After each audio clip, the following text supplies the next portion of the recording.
I wasn't right, yet I was right by your side. You manipulator, playing games, your friends commentators, and I don't know what you say about our private conversations, but it's got them hating. Thanks to all the rumors you be claiming. It's cool, I'm done with you, so they can throw you a celebration. You gon' hate it when you see me with somebody living better. I'm trying to tell you that me just doing me gon' have you jealous. Friday, November 8th, 2024, morning in America, and my on-air sign is off. Hang on.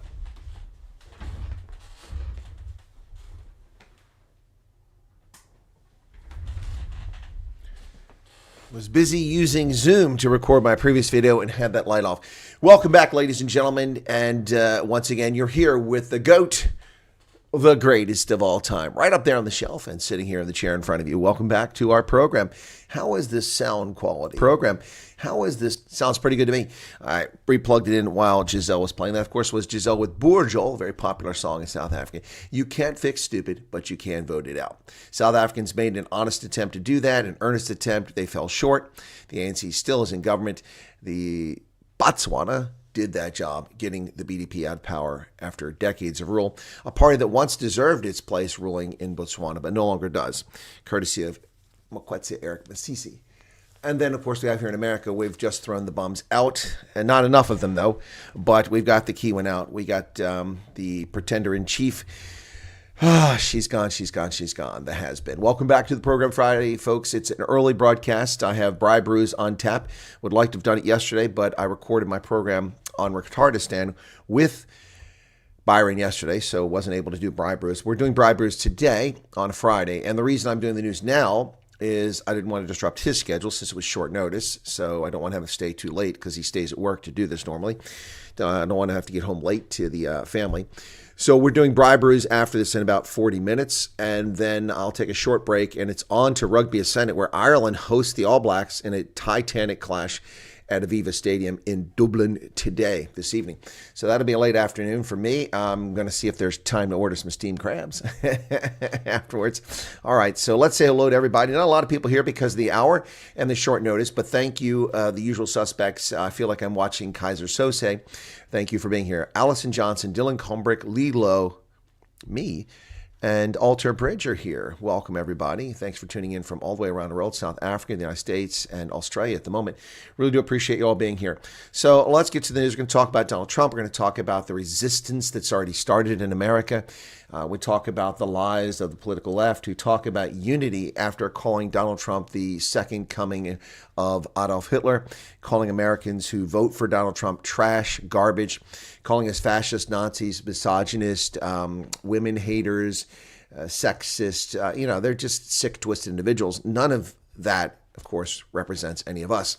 We're honest, hardworking, devoted, patriotic Americans who respect our friends and neighbors, and we do not intrude on their choices of faith, their choices of whom they marry, their choice of whom they associate with, as long as they're not criminals or Democrats. Then we judge them. Right, let's get to the news for today. First off, South Africa has reopened its border with Mozambique, the one they closed, but only to allow Mozambican nationals to return home. No traffic coming the other way.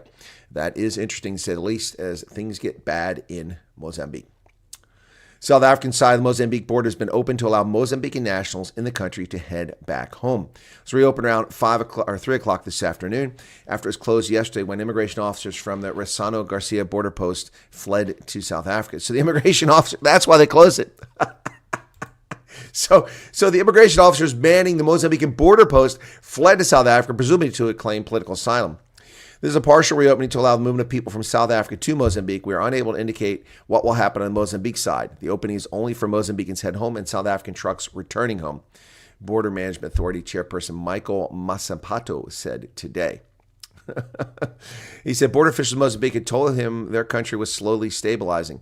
If indeed protests have stabilized, we can fully open for cargo. We're opening only for the movement of people.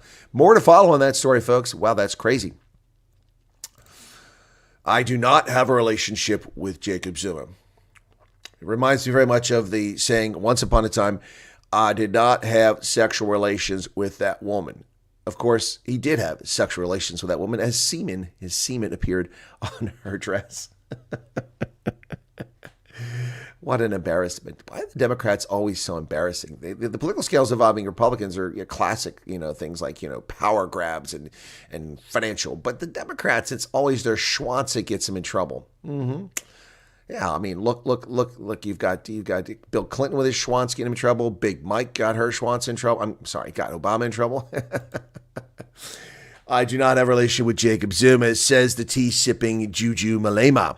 Speaking to the media in Botswana, a place he has no business being, during the inauguration ceremony of President Duma Boko, Malema spoke about the state of his relationship with Zuma. I don't have any relationship with former President Zuma. We are political contenders. He's the leader of a political party. I'm the leader of a political party. That's where our relationship starts and ends. Where we agree on issues, we should share a common perspective. Where we disagree, we will disagree respectfully. Juju's chance to suck up to Zuma is gone. It's out the window. It's the Dali Mpofu show, folks, not just the Walsh. It's the Dali Mpofu show. Mpofu says he earned the right to belong to ANC, EFF, and MK at the same time. Okay, if you say so. In a move he conceded was confusing and bordered on madness, former EFF heavyweight Dali Mpofu has pledged allegiance to three parties, the ANC, the EFF, and now the MK. He claims to be a member of all three and says that by member, I do not mean carrying a card or paying dues. In that narrow context, I'm not a member of any organization. In a 9-page letter signed and dated November 7th, he explained the first thing to understand is that you do not need anybody's permission to consider yourself a member or supporter of any of all three organizations.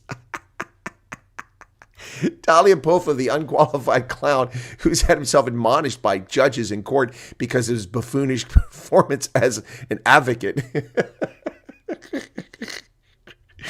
Well, there you go, folks. I am a member of South Africa's parliament just because I say so. That's what Dali Mpofu says. I'm a member of South Africa's parliament. While I'm at it, I'm the Minister of Corrections. No, wait, that's Peter Groenewald, so I can't have that job. Maybe I could be the Foreign Minister. That's Ronnie Lamola. Yeah, I self-identify as the Foreign Minister of South Africa. I am the head of the Department of International Relations and Cooperation, DIRCO. Dali Mpofu. Hey, Walsh, tell us about that story, buddy. Tell us about that story. Well, the ANC hates the government of national unity, so says Fikile Mbalula in a strike probably intended to draw attention away from Helen Zille talking about the ANC's demonic possession of the foreign ministry. They wouldn't let go of it. She wonders why. That I must be woken up by an opposition leader every day about this and that. I don't like it. But that's how democracy is. It humbles you. So Fikile Mbalula doesn't like doing his freaking job. He doesn't like the fact that people call him and go, hey, this isn't working. Hey, we need to do this. Dude, it's your freaking job. ANC Secretary General Fikile Mbalula has voiced his party's dissatisfaction with the government of national unity, set up and pinning it on disagreements with DA federal chairperson Helen Zille. Does that make him a misogynist? Whoa, he must be a misogynist. The tension between Mbalula and Zille has been in the spotlight, with the two leaders frequently clashing over the structure and operations. The question of the GNU, it's a decision of us all, and when it comes to ANC, I can tell you now that we hate GNU.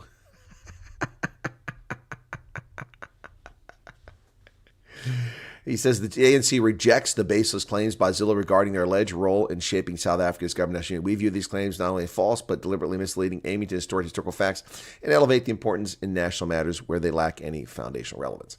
Let's see. Fikile Mbalula, Helen Zille. Veracity, credibility. Helen Zille, Fikile Mbalula.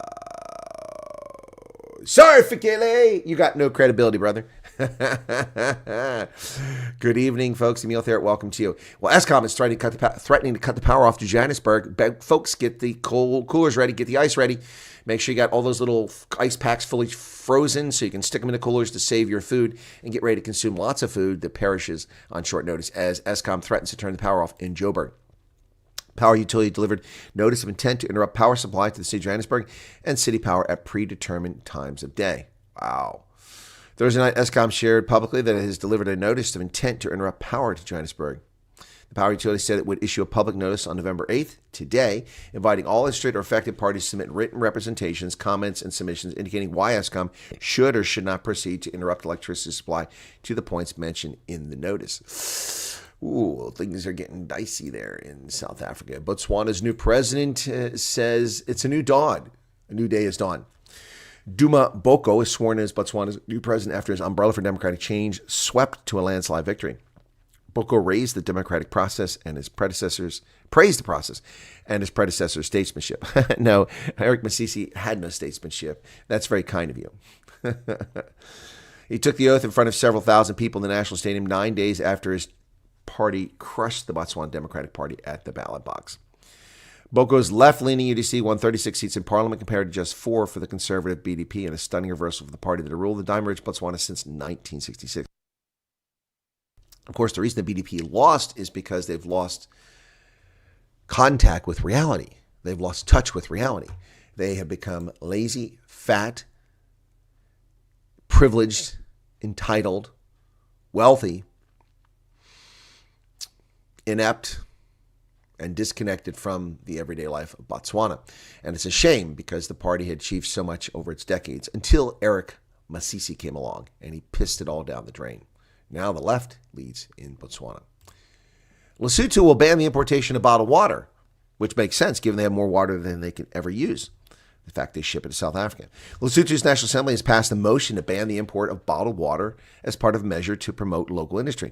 According to a notice issued Wednesday, legislators agreed on a temporary embargo that will last for an initial period of 6 months to assess Basotho business persons' capacity and capability to supply the entire country with bottled water. So okay, let me get this right. Okay, so they banned the importation of water before determining whether the country can produce sufficient bottled water for its population. Okay, let me help the Basotho out in government in Lesotho.